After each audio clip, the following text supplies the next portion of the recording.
Bien, pautas salariales, el debate en torno a la certeza o faltas de sobre el devenir de la economía en nuestro país. Había quedado planteada una pregunta de Alejandro Camino para que responda nuestro invitado. Mailos. Sí, bueno, yo no voy a expresarme sobre la legitimidad de los planteos de mantener el 100% de la recuperación salarial, que me parece que corresponde. El negocio del empresario no está en eso, no está en que pierda poder adquisitivo el salario.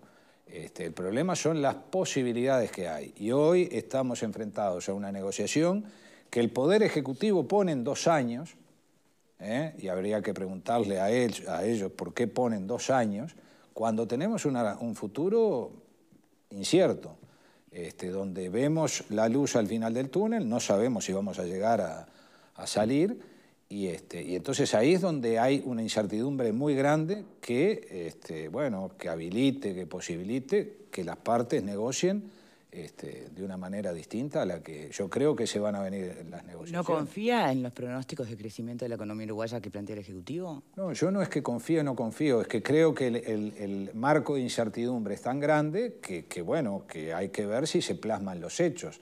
Y esto le genera... ¿Qué es lo que busca el empresario cuando viene a un consejo de salario o a una negociación colectiva? Busca 2 cosas. La previsibilidad de sus costos salariales, que son muy importantes para la empresa. Si hablamos de una empresa de servicios, imagínense ustedes, estamos hablando del 70% del costo de la empresa, de ahí para arriba. La previsibilidad de sus costos salariales y la paz laboral. Bien, ¿y no es lo mismo que quieren los empleados, los trabajadores? ¿La previsibilidad de sus ingresos? Sí, sí, por supuesto. Que ahora que es la única certeza es que los han perdido. Está bien, pero lo que quiero decir con esto es que si la empresa pierde, la empresa cierra. Y entonces ahí pierden todo. Entonces ya no vamos a estar discutiendo un 2%, un 3% recuperación. También es cierto. Vamos a estar hablando del 100%. Ahora, qué difícil poder ¿no? Dar con un equilibrio entre esos intereses que parecieran a priori que van para el mismo lado. La empresa quiere trabajar, el trabajador necesita que la empresa trabaje para trabajar, pero hay un punto allí donde siempre, obviamente, vienen los cruces. ¿Qué pensás, Fernando? Yo, pienso que estamos en una situación que no es nueva. Frente a una negociación colectiva, las tensiones entre las partes son absolutamente normales, habituales. Los conflictos de intereses, es natural que existan. Hay uno que quiere pagar menos y otro que quiere ganar más. Es de cajón, más allá de que se pueda relativizar eso, decir, bueno, no es que queremos pagar menos, pero es un poco la pauta. Yo, más que una pregunta, es a ver si este análisis puede cuajar, ¿no? Es decir, usted dice que se perdieron 6.000 empresas. O sea, ya hubo un filtro importante de empresas. Se supone que las que quedan son las que están más fuertes, las que están menos débiles. Las más débiles ya cayeron. Las que quedan son las que están en mejor capacidad. Que además recibieron, por lo menos por lo que dice el gobierno, más de 100 medidas de ayuda, con la UTE, con el BPS, fueron las que más recibieron ayuda. Que además recibieron ayuda con los seguros de paro. Con los seguros de paro, tuvieron toda esa, que lo pagó, obviamente todo eso también lo paga la sociedad. Sí, entonces, la pregunta es si las empresas que quedan, y más teniendo en cuenta que la exportación está teniendo un desempeño muy bueno este año, muy bueno, estamos en julio, cerrado junio, el incremento de las exportaciones es muy bueno, o sea que hay empresas exportadoras que están pasando por un buen momento este año. Pero ahí vamos a la necesidad de diferenciar. Recuperación. Entonces, por eso, pero yo lo que quiero decir es ese mayor poder adquisitivo, o mayor incremento salarial, que yo no voy a discutir 2,5, 1,6, 3,8, digo, todo eso es para los entendidos, pero una recuperación mayor del salario, que esas empresas eventualmente puedan pagar y que los que estén en peores condiciones, como dice el ministro Mieres, que queden descolgados de esto. ¿No podría ayudar un mejor ingreso, ayudar a dinamizar el mercado doméstico? Porque esa plata que ganan los trabajadores que podrían ganar un 1, un 2, un 3% más, es toda plata que se va a gastar en el almacén, en la gomería, en el surtidor de nafta, se va a pagar en el mercado se va a poner en el mercado doméstico.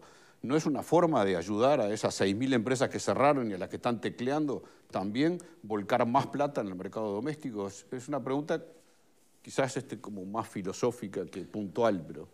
Sí, eso puede ser así. El problema es estar en condiciones de pagarlo. Y además, también a nivel de los consejos de salarios, que siempre plantean este tipo de tensiones, se ha discutido bastante si no deberían negociar primero quienes venden productos no transables para luego que negocien los que venden productos transables, que sería otra distinción que se podría hacer. Micro, pequeñas y grandes, no está en ninguna normativa, en ninguna ley. Sin embargo, ahora se trae a la negociación. Salarios sumergidos tampoco en su momento estaba en ninguna ley, se trajo a la negociación.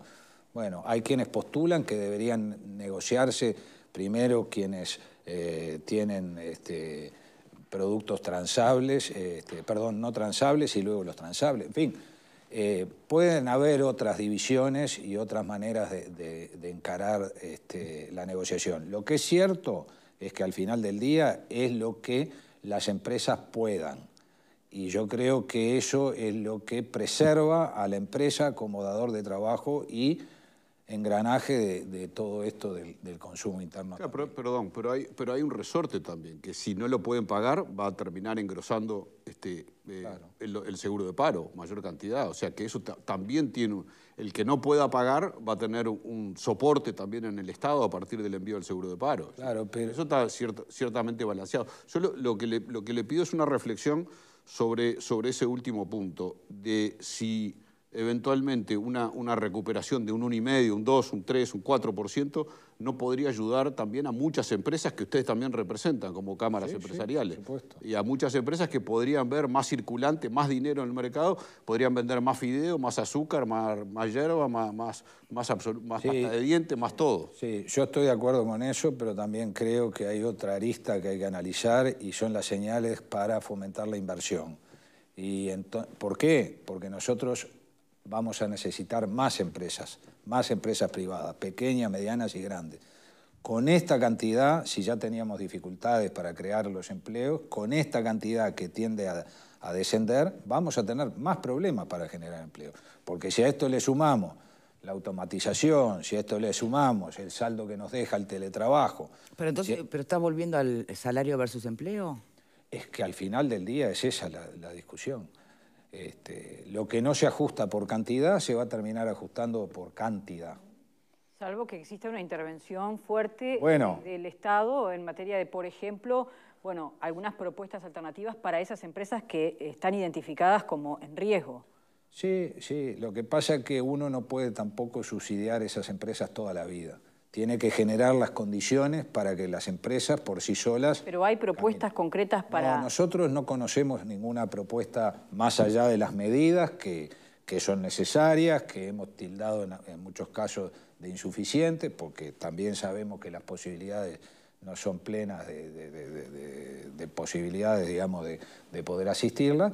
Pero bueno, esto va a tener una válvula que va a ser, quizás, alguna empresa tome la decisión de decir, bueno, ya no bicicleteo más con el seguro de paro en el sentido de hacer rotar, de aguantar, y muchas se están cerrando. ¿No está haciendo un poquito perdóname la expresión, de terrorismo usted con esto? Nosotros no hacemos... diciendo las empresas van a cerrar y van a tener... No estamos... Si no nos dan lo que queremos, van a terminar mandando al seguro de paro. Digo, porque desde el otro lado muchas veces se hace lo mismo. Desde el espacio sindical dice, no, si no nos dan esto, mandamos y paramos. Es el equilibrio ese. Acá, obviamente que... Acá hay que entender que la empresa cumple su función en la sociedad, hay que entender que la empresa es una actividad de riesgo y hay que entender que la empresa está para generar lucro. Y con esto no asusto a nadie, está para generar lucro. Pero no hay ninguna duda. Y si yo no genero el lucro y me ponen salarios que, no sé, en mi caso son más del 70% de mi presupuesto, y miro para afuera y no tengo el mercado, bueno, cerra y vamos. ¿Hasta dónde voy a seguir? ¿Y cuál sería la alternativa, Juan, a esto que planteás? No, y la alternativa es que tiene que promoverse la inversión. tiene que promoverse la inversión, generar condiciones para que las empresas puedan desarrollarse de una manera sustentable. Y mientras eso ocurre, el salario de los trabajadores, ¿qué pasa con eso? Y bueno, pero mientras eso ocurre, hoy tenemos una pauta para sectores más afectados que va a implicar una pérdida de salario, que según dice el ministro, lo que fuere, va a sumar a este 4,3 que han perdido, en 2 años va a sumar un 2 y pico más. O sea que van a terminar con un 7 o un 8% menos de salario.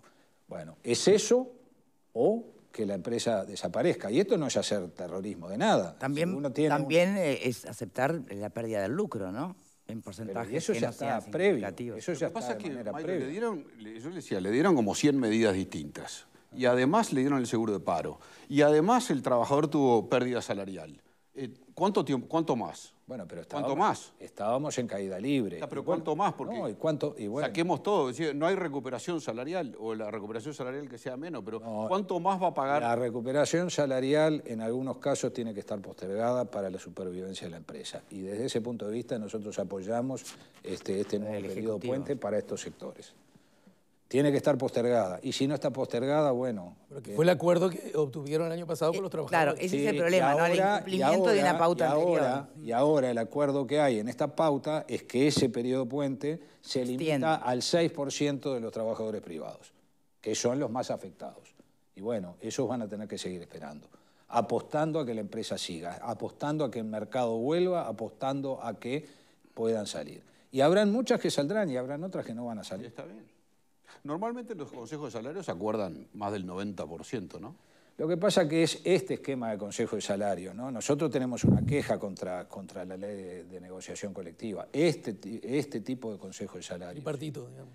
Claro, por el ámbito de negociación tripartita, donde el Estado se mete a definir cosas que a nuestro juicio no debería meterse. Se mete cuando no hay acuerdo. Pero lo mencionaban antes. Define con su voto. Define con su voto cuando no hay acuerdo. Claro, bueno, pero ¿cuántas veces definió con su voto en la administración pasada? Muy pocas, o sea, podría quedarse lo mismo, ¿no? Sí, pero lo que pasa que ahí...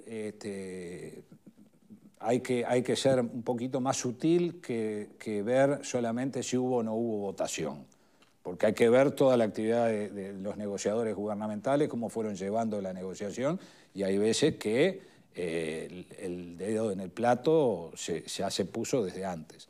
Entonces, lo que quiero decir, hay acuerdos que revisten imposiciones al sector empresarial, y esos no están medidos, lógicamente, pero eso es lo que pasaba. Y nosotros creemos que la intervención del Estado tiene que estar solamente en la fijación de salarios mínimos, en la determinación de las categorías, en el tema de la libertad sindical. El resto tiene que ser negociación bipartita. No es que lo digamos nosotros, es el compromiso que asumió el país cuando ratificó el Convenio Internacional 98 de negociación colectiva. Y eso es lo que le estamos reclamando a la OIT. Bien. ¿Y cómo sigue esto, Maylos? ¿Va a reunirse personalmente con alguien más? ¿La carta cuándo les darán? No, la carta fue presentada, al igual que el PIT-CNT presentó también su nota. Hay insatisfacciones de los dos lados. Yo no sé si el hecho de que hayan insatisfacciones de los dos lados es que el gobierno va bien, o si el hecho de que haya insatisfacciones de los dos lados es que estemos yendo todos mal. Eso yo no lo puedo decir ahora por el grado de incertidumbre que hay. Ahora lo que viene es que se van a convocar a los consejos de salarios con estas pautas, con el esquema que tenemos, y habrá que ver qué es lo que, de una manera imaginativa, podemos hacer para acordar en la máxima cantidad de casos posibles. En los que no, bueno...